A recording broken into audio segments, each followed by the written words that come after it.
നമ്മുടെ ജാമ്യയിൽ ആ ക്ലാസ് പറ്റൂല എന്ന് തീരുമാനിച്ചു. അതുപോലെ ജാമിയ നൂരിയ സമസ്തയുടെ നേരിട്ടുള്ള സ്ഥാപനമാണ്.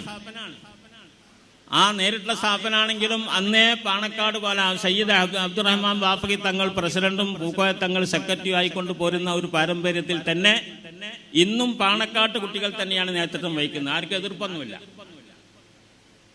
ഞാൻ അടക്കൽ മെമ്പറാണ് ജാമിയ നൂരിയയിൽ. പക്ഷേ അവിടെ ഇന്നൊരു ക്ലാസ് എടുത്ത പ്രശ്നങ്ങളുണ്ട്. നിങ്ങൾ കേട്ടിട്ടുണ്ടായിരിക്കും.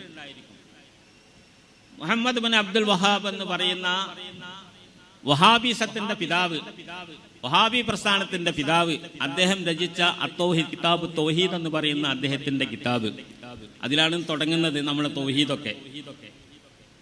അള്ളാഹിനെ കുറിച്ചുള്ള വിശ്വാസമൊക്കെ തുടങ്ങുന്ന അവിടെ നിന്നാണ് മൂപ്പരെ തുടങ്ങുന്നത്. നമ്മളതിന് മുമ്പേ വിശ്വസിച്ച് പോരുന്നതാണ്.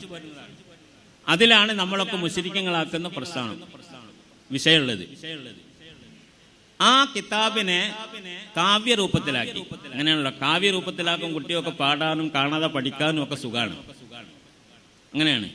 നമ്മൾ നഹ്വിന്റെ കിതാബുണ്ട് അൽഫിയ. അത് നമുക്ക് കുറെ ബെയ്ത്ത് കാണാൻ വെച്ചിട്ടുണ്ട്. എന്തെങ്കിലും ഒരു മസല നോക്കിയാൽ ആ ബെയ്ത്ത് കൊണ്ട് ഓർമ്മ വരും. അങ്ങനെ കാവ്യരൂപത്തിലാക്കിയത് അദ്ദേഹത്തിന്റെ അതിന്റെ മുഖവരിൽ പറയുന്നുണ്ട്. നമ്മളെ കുട്ടികൾക്കും പഠിക്കുന്നവർക്കൊക്കെ എളുപ്പമാകാനും മനപ്പാടാക്കാനും വേണ്ടിയിട്ടാണ് ഇതുണ്ടാക്കുന്നത്.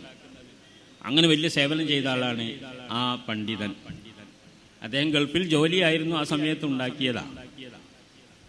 ആ ഒരു മനുഷ്യന്റെ അഖീദ ശരിയല്ലല്ലോ. കാരണം വഹാബികളുടെ കിതാബ് കുട്ടികൾ പഠിക്കാൻ എളുപ്പമാക്കി കൊടുത്ത ഒരു സേവനമാണ് ആൾ ചെയ്തത്. ആ സേവനത്തിന്റെ വലുപ്പം ആലോചിച്ച് നോക്കി. ഇവിടെ കുട്ടികൾ സുന്നികളായി ജീവിക്കുന്ന കുട്ടികളൊക്കെ വഹാബിന്റെ പുസ്തകം മനഃപ്പാഠമാക്കിയിട്ട് വളരെ എളുപ്പത്തിൽ പഠിക്കണം എന്നുള്ള നല്ലൊരു ഇഖ്ലാസിന്റെ ഉദ്ദേശമാണ്. ആ ഉദ്ദേശത്തോട് ചെയ്ത ആ മനുഷ്യനെ ജാമിയ നൂരിയയിൽ ക്ലാസ് എടുക്കുന്നു എന്നുള്ളത് ഒരു ആക്ഷേപം സമസ്തയിൽ വന്നിട്ടുണ്ട്. ശരിയാണ്. അത് നമ്മുടെ ജാമിയയിൽ ആ ക്ലാസ് പറ്റൂല എന്ന് തീരുമാനിച്ചു. അതാണ് രണ്ടാമത്തെ തീരുമാനം.